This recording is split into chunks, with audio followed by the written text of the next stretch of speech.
കൈലാസമാമല തന്നേലങ്ങേ ഈശന്റെ ഭാര്യയാം പാർവതിക്ക് പോണ്ടോകെ നല്ല കാലം. മധ്യ തിരുവിതാംകൂറിലെ ദേവീക്ഷേത്രങ്ങളിൽ ആചാരപൂർവ്വം അനുഷ്ഠാനപൂർവ്വം ആചരിച്ചു വരുന്ന പടയണിക്കാലത്തിന് വിരാമമിട്ടുകൊണ്ടാണ് പ്രശസ്തി ആർജിച്ച കടമനിട്ട പടയണി ദേവീക്ഷേത്രത്തിലെ പടയണിക്കാലത്തിന് സമാപനമാണ്. നമ്മളോടിപ്പം ചേരുന്നത് സാംസ്കാരിക വകുപ്പിന്റെ പടയണിക്കുള്ള ഫെലോഷിപ്പ് നേടിയ മികച്ച കലാകാരൻ കൂടിയ രഞ്ജിത്താണ്.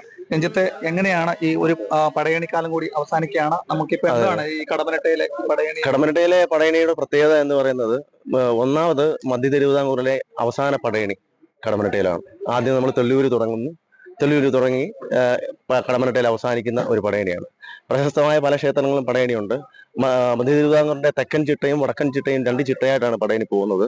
അപ്പൊ തെക്കൻ ചിട്ടയിലുള്ള പടയണിയിൽ പ്രധാനപ്പെട്ട ക്ഷേത്രമാണ് കടമനിട്ട. അതുപോലെ തന്നെ എലന്തൂര്, അതുപോലെ തന്നെ വെട്ടൂര്, അതുപോലെ തന്നെ വലഞ്ചുഴി, കുരമ്പാല, അങ്ങനെ മഹാക്ഷേത്രങ്ങളിലെല്ലാം പടയണിയുണ്ട്. പക്ഷെ അവസാനത്തെ പടയണി അപ്പം നമ്മുടെ വടക്കൻ ചിട്ടയിലുള്ള പടയണി ആണ് ഓതറയിലാണ് 1001 വാളയുടെ വലിയ മഹാഭൈരവി ഉള്ളത്.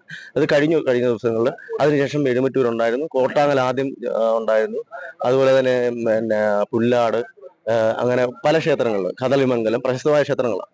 അപ്പം അങ്ങനെയുള്ള ക്ഷേത്രങ്ങളൊക്കെ പടയണിയുണ്ട്. എന്നാൽ അവസാനത്തെ പടയണി കടമനിട്ടയിലാണ്. ഒന്നാമത്തെ ഇതിന്റെ പ്രശ്നം എന്താണെന്ന് ചോദിച്ചു കഴിഞ്ഞാൽ പാളയുടെ ദൗർലഭ്യതയാണ് ഏറ്റവും പ്രധാനമായിട്ടുള്ളത്. കാരണം ഒന്നാമത്തെ കാര്യം, ഇന്ന് ജനങ്ങൾക്കാർക്കും കൃഷിയില്ല. കൃഷി ഉണ്ടെങ്കിൽ തന്നെ അതിനെ ഉന്മൂലനം ചെയ്യാൻ വേണ്ടി പന്നി അങ്ങനെയുള്ള വന്യമൃഗങ്ങളെല്ലാം നമ്മുടെ നാട്ടിൽ ഇറങ്ങിയിട്ടുണ്ട്. അപ്പം കമുക് വെച്ചു പിടിപ്പിക്കുന്നതിന്റെ ദൗർലഭ്യത ഉള്ളത് കൊണ്ട് തന്നെ പാളയ്ക്ക് ഒരു ഭയങ്കര ദൗർലഭ്യതയാണ്.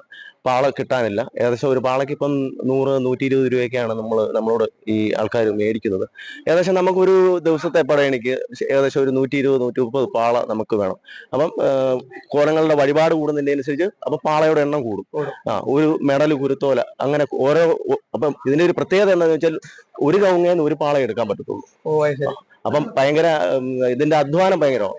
അപ്പൊ ഇതെല്ലാം നാച്ചുറൽ കളറുകളാണ്. കറുപ്പ് എന്ന് പറയുന്നത് പച്ചമാവല നമ്മൾ വാട്ടി കരിച്ച് അരച്ച് എടുക്കുന്നതാണ് കറുപ്പ് എന്ന് പറയുന്നത്. ചുവപ്പ് നമുക്ക് ഇവിടുന്ന് നമ്മുടെ മണ്ണിൽ നിന്ന് കളക്ട് ചെയ്യുന്ന ചെറിയ ചെങ്കല്ലുണ്ട്. ആ ചെങ്കൽ നമ്മൾ അരകല്ലിൽ വെച്ച് നമ്മൾ നല്ലപോലെ അരച്ച് വെണ്ണ നെയ്യ് പരുവത്തിലാക്കി അതിനെ നമ്മൾ ചുവപ്പായിട്ട് മാറ്റുന്നു. അതുപോലെ തന്നെ മഞ്ഞൾ ഇവിടെ നമുക്ക് കാണാം, ഇത് കണ്ടില്ലേ, അത് മഞ്ഞൾ ചെണ്ണയാണ് ഉപയോഗിക്കുന്നത്. അതുപോലെ തന്നെ വെള്ള, അത് പാളയുടെ തനി നിറം നമ്മൾ ചെത്തി പച്ച മാറ്റി, അതാണ് ഇതിന്റെ ബേസ് എന്ന് പറയുന്നത്. അതെ. അപ്പൊ അത് മാത്രമല്ല, ഇവിടുത്തെ ഏറ്റവും വലിയ പ്രത്യേകത എന്ന് പറഞ്ഞാൽ ഇതൊരു യൂണിറ്റിയുടെ ഒരു സംഭവമാണ്. അതായത് ഒരു കൂട്ടായ്മയാണ്. ഇതിപ്പോ പല കരകളിൽ നിന്നുള്ള കുഞ്ഞുങ്ങൾ ഇവിടെ നമ്മുടെ പരിശീലനത്തിലുണ്ട്. എലന്തൂരിൽ നിന്നുണ്ട്, അതുപോലെ തന്നെ കുരമ്പാലയിൽ നിന്നുണ്ട്, അങ്ങനെ പല സ്ഥലങ്ങളിൽ നിന്നുള്ള കുട്ടികൾ ഇവിടെ അവർ പരിശീലിക്കാൻ വേണ്ടി പടയണിക്കാലത്ത് എത്തുന്നുണ്ട്. അപ്പോൾ ഇതൊരു ഒത്തൊരുമയുടെ, ഒരു കൂട്ടായ്മയുടെ ഫലമാണ് പടയണി. ഇവിടെ ഏതൊക്കെയാണ് ഈ കാഞ്ഞിരമാല, നമുക്ക് അങ്ങനെയൊക്കെ ഉണ്ടല്ലോ? ഉണ്ട് സർ. അത് നമുക്ക് പ്രധാനമായിട്ടും ഇന്നുള്ളത് ഭൈരവിക്കോലം, അതിന്റെ ചെറിയ കോലം കാഞ്ഞിരമാല, അതുപോലെ തന്നെ ഗണപതി പിശാജ് എന്ന് പറയുന്ന കോലം, അതിന് ആദ്യം തുള്ളുന്നതുകൊണ്ട് അതിനെ ഗണപതി കോലം എന്ന് പറയുന്നു. അതുപോലെ തന്നെ മറ്റൊരമ്മ എന്ന് പറയുന്ന മറുതാക്കോലം, അതുപോലെ തന്നെ കാലങ്കോലം, മാർക്കണ്ഡേയത്രം പാടി ആടുന്ന, അതായത് ലോകത്തിലെ തന്നെ ആദ്യത്തെ ഇതിഹാസ നാടകം എന്ന് പറയാവുന്ന ഒരാൾ തന്നെ തൻ്റെ അംഗം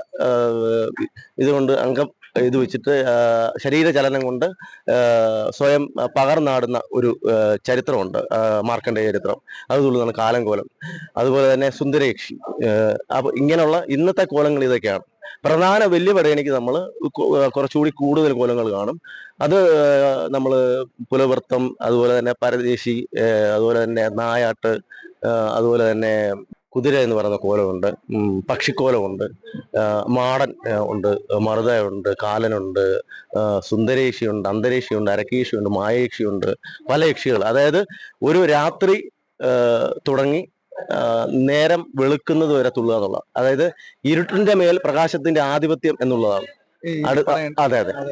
അടുത്ത 355 ദിവസത്തേക്ക് നമുക്ക് നല്ല പ്രകാശമുള്ള, നല്ല ഊർജ്ജമുള്ള ഒരു പ്രകൃതി, ഒരു അന്തരീക്ഷം നമ്മൾ സൃഷ്ടിച്ചെടുക്കുകയാണ്.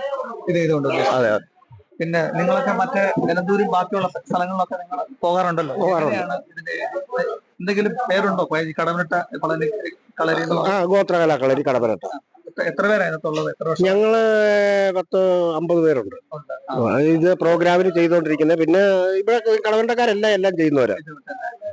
വരും തലമുറയിലേക്ക് ഇത് പകർന്നു നൽകാനുള്ള എന്തെങ്കിലും വരും തലമുറയിലേക്ക് നമ്മളെ ഇവിടുന്ന് കുഴപ്പമൊന്നുമില്ല, ബുദ്ധിമുട്ടൊന്നുമില്ല. അവിടെ ആവശ്യത്തിന് ആൾക്കാരുണ്ട്, പിന്നെ ചെയ്യുന്നുണ്ട്, എല്ലാവരും ഉണ്ട്. രഞ്ജിത്തെ, പിന്നെ ഇതൊരു ഉത്സവമായിട്ടാണല്ലോ നിങ്ങളൊരു എല്ലാവരുടെയും ഈ കൊച്ചു കുഞ്ഞുങ്ങൾ മുതൽ ഇതിനകത്തില് പ്രായഭേദമന്യേ എല്ലാ കുഞ്ഞുങ്ങളും ആൺകുഞ്ഞുങ്ങളും ഇതിനകത്തിൽ പങ്കെടുക്കും. ഇതിന്റെ ഒരു ഗുണം എന്താണെന്ന് ചോദിച്ചു കഴിഞ്ഞാൽ നമുക്ക് ഇവിടെ എല്ലാം ചെയ്യാൻ പറ്റും. കാരണം ഇവിടുത്തെ ഒരു പരിശീലനം എന്ന് പറയുന്നത് ഏകദേശം 5 വർഷമാണ്. ഈ കടമനിട്ട ഗോത്രകലകളിൽ നിന്ന് ഒരു കുഞ്ഞ് പഠിച്ചിറങ്ങണമെന്നുണ്ടെങ്കിൽ ഏകദേശം 5 വർഷം എടുക്കും. അപ്പൊ അവൻ പഠിക്കുന്നത് കൊട്ട്, പാട്ട്, തുള്ളല്. അപ്പൊ പ്രേക്ഷകർക്ക് വേണ്ടി എന്തെങ്കിലും ഒരു 2 വരി രഞ്ജിത്തിന്റെ ഓർമ്മയിൽ വരുന്ന നല്ലൊരു പാട്ട്.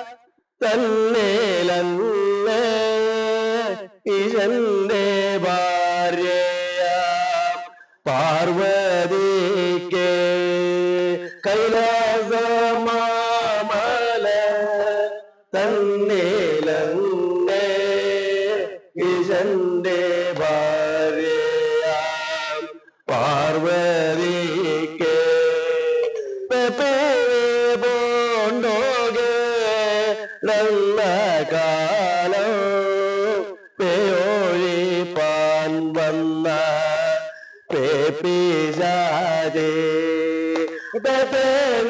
പോണ്ടോകെ നല്ല കാലം പേയൊഴിക്കാൻ വന്ന പിശാചേ. ദേവിക്ക് വേണ്ടി ഭക്തർ അനുഷ്ഠാനപൂർവ്വം വഴിപാടായിട്ട് സമർപ്പിക്കുന്ന ഈ പടയണിക്കാലത്തിന് ഈ കടമനിട്ട പടയണിയുടെ അതുകൊണ്ട് സമാപനം കുറിക്കുകയാണ് മധ്യ തിരുവിതാംകൂറിലെ ദേവീക്ഷേത്രങ്ങളെല്ലാം. ക്യാമറാമാൻ പ്രദീപ് അങ്ങാടിക്കലിനൊപ്പം പ്രസാദം J, Kerala vision news, Pathanamthitta.